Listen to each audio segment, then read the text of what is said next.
how's it going out there today, everybody? Hope everybody's having a great day. Coming to you today for weekly recap. Thanks for tuning in. Weekly recap is breakdown of my trucking week. Every week I do one of these. I'll tell you all about my week, why I did it, tell you my variable cost. Try to give you a little idea how it goes in trucking, how the money works, all that fun stuff. So, I live in Minnesota. I try to go Minnesota out and back. That's the name of the game. I like to do that. Go home, take a couple days off, rinse and repeat, as they say. I don't talk about the carrier I'm leased to. I'm leased to an 80-20 split refrigerated carrier. And if you want to be an owner-operator, I suggest you find a good company that takes care of you. And trial and error usually is how you find that. I've been through a few bad ones and found a few good ones along the way. So this one fits what I need to do. So this is what I do. So I don't do this to brag. I want to be clear about that. This is just numbers, just put out there. Some weeks are better than others. This week is a exceptionally good week for the market we're in. This is from the end of July 2022. So if you're watching this in the future, thank you. Be sure to hit that like button. And let's get with it. So I started out my week on the thumbnail, $5 a week, or $5 a week, $5 a mile. Really, really good load to start the week. I haven't seen these in a while. I'm glad I got one. Multi-stop refrigerated load, 2 picks, 3 drops, and it was negative 10 degrees. It was 26,000 pounds, 62 empty miles, 1131 on the loaded miles, 1193 total miles, paying $6,000 on that load. And that went from Minnesota out to Maryland. I've been doing a lot of Minnesota to Maryland, just back and forth right now. And then, let's see, that load went like you would expect it to. It took a few days to get that one done, but it was actually pretty tight for a multi-stop like that. It loaded on a Friday, and all 3 deliveries were done by Monday midday. I had a Sunday night delivery, a Monday morning delivery, and then like a 10, 11 a.m. So worked out really well for me. Went really smooth. And then I cut the reefer off after that, and then I had some problems with the reefer before I went to pick up my next load. Or actually, while I was picking up my next load. What happened was, so I delivered that on Monday. I sat there, and my next pickup is on Tuesday, so I had kind of a day of setting. And let me tell you, those days right there, if you haven't checked out my videos on my generator AC setup, those are the days which I have that set up for, because it's basically 20 hours of setting in a very hot, humid climate. It's like 90 degrees. The humidity's just nasty, but it works out really well because I sit there and I'm cool the whole time. So if you haven't seen those videos, check those videos out. With fuel prices being as high as they are, it's a good way to be. I'll try to put a link up here somewhere to them. I'll make a playlist out of them and put it up there. And or maybe I'll put it in the description and you can check it out when you're done watching this video. So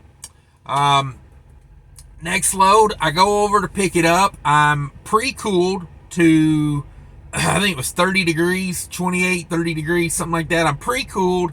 I go over to pick it up. The trailers, I sit there for 2 hours in their parking lot, pre-cooled. Everything's working fine. So then I open the doors to back into the dock. And, of course, a lot of people don't realize it, and they really don't understand it at this shipper, because I go there a lot. Humidity is relative. You know what I mean? Like, if the humidity outside is 90% and you open the trailer doors, well, the outside is a lot bigger than that trailer. So immediately the humidity in the trailer becomes what the outside humidity is. You know what I mean? It's like, I compare it to, I used to live in San Diego. And the reason the weather in San Diego is so nice is because you have an ocean on one side and a desert on the other. And it at relative humidity. It works itself out so nice, because they're both large areas, obviously, desert, ocean. So the humidity kind of stays, under control. But in Maryland, all they got is forest and mountains and an ocean. So it stays really humid. I mean, I don't know. They don't get it over there. So I pop the trailer doors open, and the trailer immediately fills with humidity. I back into the dock door, and the guy comes out. He looks at the temperature on the trailer, and he says, well, we can't load you with the trailer at 50 degrees. And I told him, I said, it's going to take a while for that reefer unit to get down to 30, sitting in a dock door with, the humidity outside, and it being 90. It was in the mid 90s. It was like 92, 93, something like that. When I was in the dock door, I'm sitting out in the sun at 90 degrees. Like, reefer units aren't miracle workers with all that humidity. It was not coming down fast. And I told him, I said, well, I brought a frozen food load out here, from Minnesota. And I know the trailer cools. It's just, it's going to take a while. So he's like, well, I need the dock door. So he said, pull up, close the doors, pull out of the way, and let it cool down, and then we'll put you back in the dock door. Meanwhile, every truck getting loaded at this facility is having this same exact problem. Defrosting constantly. One guy was getting loaded next to me. Newer, nicer trailer. The trailer I had at the time was like a 2016, 2017, so it wasn't the newest of trailer, but it wasn't an old ragged trailer, and it had a big carrier unit on it. It had the X4 7500 unit on it, and if you guys know reefer trailers, that's a kick-ass unit to have. So the guy next to me was having the same problem. As soon as he bumped the dock, his trailer kicked into defrost, because it's humid out, and these trailers are having to work really hard. The key to air conditioning is to remove the humidity. That's how you get cool air. You know what I mean? You don't make cold air. You remove the humidity and you dry the air, and that's like just the way it is. But yeah, they did not get it. So I back in, and here we go again. Same thing. It's like the trailer's at 45 degrees. Oh, we can't load you till it's below 35. And by this point, I'm like, you realize, and I didn't say it because, this is a direct customer. I'm not trying to make these people mad, but I'm like, I wanted to just go, you see every trailer at this facility is having problems right now, right? Their drop trailers that were in the door were screaming, and I mean, the parking lot was wet. Every trailer there had been defrosting like every hour. So I don't know. I was frustrated with it. And then my trailer actually developed a problem because it was kept having to pull down from that high humidity. I had something wrong. The engine started running rough idle, and it was saying check high RPM code. So, I called my people in the office, and I said, hey, I think we got problems with this reefer unit, like, now. Like, I said, it is running rough now, and, so, I don't know. I told them I didn't feel safe. It's kind of a high-value load. It is, it's not a heavy load, it's not a big load, but it's high value, and I know it is because of what they pay to ship it.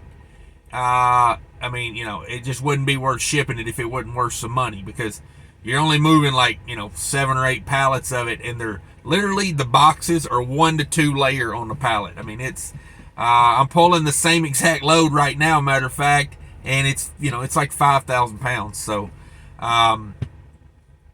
I didn't feel like risking it with the reefer unit running rough, and so we just called it and said, hey, let's regroup, let's rethink this. So what I did was I pulled, and I got to give it to the guys in the office. I said, is there any way, talking with the owner of the carrier, and me and him kind of agreed, instead of risking it with that trailer running rough like that, let's bring back a dry load so they can work on the trailer. So that's what we did. And the guys in the office are amazing. They found a dry load 5 miles away. 5 miles away. 25,000 pound load for $3,000 coming back to Minnesota. And it was literally coming back like, I don't know, less than 10 miles from the yard. I'm like, I don't know how you guys do it. You find me a load that's 5 miles away from where I'm sitting right now, and it's going 10 miles from where I need to be, and it's paying like literally, $500 more than anything I could find out of Maryland. So shout out to those guys. That second load was, let's see, what did that end up being? 5 empty miles, 1135 on the loaded, 25,000 pounds. It was dry. Oh, no reefer fuel. It was dry. Paid 3 G's out of there. So, phenomenal load. And this week was, let me see. Okay, this was the full 7-day week. After I did the math on it, because when the reefer trailer gave up and I left the facility in Maryland, I went back to a truck stop, and then the next day I got the dry load. So that's why it took a full 7 days. I was sitting here thinking, why did that take 7 days? But yeah, there was a day sitting. So technically, I had 2 days basically sitting at the truck stop on this week. So shout out to the generator AC unit. That really saved a lot of money on this week, because it was probably like 2 or 3 in the afternoon by the time we called it on the reefer load. And then it was probably like 7 or 8 in the morning by the time I left out to go get the dry load. So, yeah, it was probably a good, 17, 18 hour break I took there. And the day before I took a 20-hour break. So, saving a lot of fuel with that generator AC unit. So, that was my week basically. Multi-stop out, frozen load, dry load back to the shop, and I dropped that trailer off at the carrier dealer up there, and come back and got me another trailer, and I was ready to go Monday morning. And that is one of the reasons why I don't own my own trailer. I could own a trailer. There's a lot of guys where I'm at here that do own their own trailer, and they do get that higher percentage. But for me, it's like, I feel like when I get to the end of paying off a trailer, I would have the asset, and I would like that. But at the same time, I don't want to deal with the hassle of the trailer, and it would slow down my productivity, because dropping that trailer off at the shop, they said, like, I even asked them, I was like, how long, they're like, that trailer won't even get pulled in here for a week. He's like, we are a week behind right now on trailers.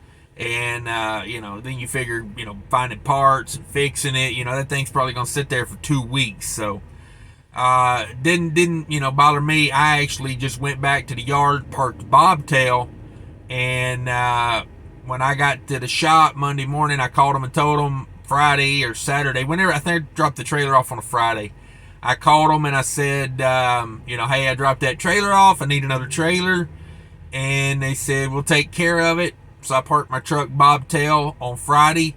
And when I came in Monday to leave out, my truck was hooked to another trailer, ready to go, washed out, ready to go. So that's one of the reasons I don't own a trailer. A little bit to it there. I don't want the hassle, and I like the productivity of just being like, I can use any trailer that belongs to the company. So let's talk numbers for the week now. Let's get on to it. $9,000. 2 simple math loads there. 6 plus 3 equals 9. 9,000 on the week. I say simple math, but I can't work it. I can't work it out in my head right now for some reason. $9,000 for the week. 7,200 of that is mine. My 80% equals 7,200. Total miles for the week, 2328. So a damn good rate. I mean, the $5 a mile was, the first load. But hey, my views have been down, so I got to put something in the thumbnail, right?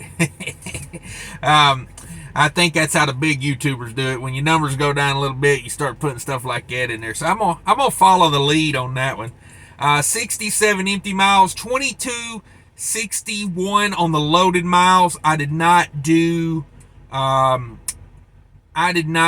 the percentage, but God, that's got to be like 2%, 3%. 67 empty miles on 61 loaded. It's got to be. Now, all miles, that was 387 all miles this truck turned. My 80% was 310 a mile. And for the week, we were at $3.98 a loaded mile. So shout out to that, especially in a dry load coming back, because what I see on the loadboard right now, dry van's kind of bad out of that area over there off the East Coast. I feel like dry van rates are starting to settle back into being dry van rates. A lot of people are starting to learn that $3.50 a mile with a dry van out of Denver is not common. You know what I mean? Like, not common. I think it was Snorlord the other day. Everybody check out Snorlord if you don't know that channel.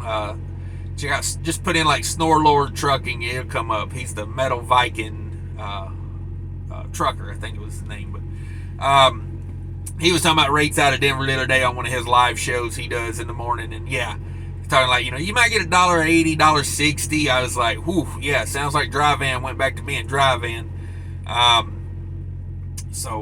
Yeah. All right, so let's get to it here. Fuel cost this week, $13.35 on diesel. Fuel's coming back down, thank the Lord for that. And it comes down even more if you sign up with that Mudflap down there in the description. Check out that Mudflap app if you haven't already. $2.22 on a reefer unit. So basically, that was all on the way out because I didn't refill that trailer going back, but I did feel kind of stupid because I refilled that trailer right before I went to pick up that one load where it was acting funny. So I dropped that trailer off at the dealer with a full tank of fuel. And then, per the usual, the trailer on the yard was at half a tank. They tell you don't drop trailers there that are under 3/4 of a tank, but it seems everybody drops them at about a half or less. But that's just one of my pet peeves. If that's the worst thing that happens to me all week, though, I got to put in, an extra quarter tank of reefer fuel, I'd take it. $27 in DEF. Been getting my DEF fluid off of a couple stops over there in Wisconsin. That Highway Harry's I talk about. They got DEF for $2.99 a gallon right now. So somebody was asking me, how can your DEF be so cheap? And I said, well, I'm not paying $4.15, $4.30 a gallon like you would at the TA. I go to a reasonable truck stop and pay $3 a gallon for it. It's like, what is that, 9 gallons of DEF in a week? That seems about right to me. But if I would have went to the TA or the Pilot and paid over $4 a gallon for it, that would have been in the high 30s instead of, $27. So that's how I do it. That's how I did it. My toll bill, looks like I have forgot to factor in some tolls again. Dang it, I do this every dang week. Tolls, I got it wrote down as $230. There's no way tolls were $230. No, there we go. $490 on tolls this week. Woo! $490. So variable cost are going to be, let me add that $260 in tolls in there. I thought that was looking awful good there. Let's see. $2,094 in variable cost. Sorry about the math error there. $2,094 in variable cost. $2,094. And that, let's see, let's bring over my 7,200 minus my variable cost and minus my maintenance. Now I do 20 cents a mile for every mile, so my maintenance was my maintenance was $500, and let's see, 45. Okay, so I have $4,586 left to do what I have to do, and that's where you would plug in your fixed cost and all that fun stuff. Like I said, fuel cost is going down, and I'm getting really good fuel economy right now. You know, this current load I'm on weighs like 5,000 pounds, and I'm running it at 70 miles an hour, and I'm getting 9.5 miles a gallon. So, come on. Fuel cost for this week that we're reviewing here was 57 cents. 57 cents. Fuel cost on that. So, yeah. We're starting to get back down in a reasonable price range on fuel. So, that's always a plus. You know, it kind of makes up for the rates not being so good. Now, I've been trying to get back on that multi-stop, paying big money, but I think they were just kind of in a bind on that one, and we're paying some really good rates on it because I have not got another one of those since. But I'm going to keep trying for them and working at them and all that good stuff. And I keep making YouTube videos, so if you want to see more, just click down there in the subscribe thing. You know, I always say touch me down there. Touch me right down there. It makes me feel good when you touch me down there. But I'm out of here, guys. Thanks, everybody, for watching this video. I much appreciate everybody watching these videos. It gives me something to do when I'm sitting around waiting for my 10-hour break to be over. And, you know, because, you know, I don't sleep. I use a lot lizard sweat energy drink to keep me up. So we'll talk to you later, everybody. Have fun. Be careful. Take care of each other out there. And remember, people are more important than trucking.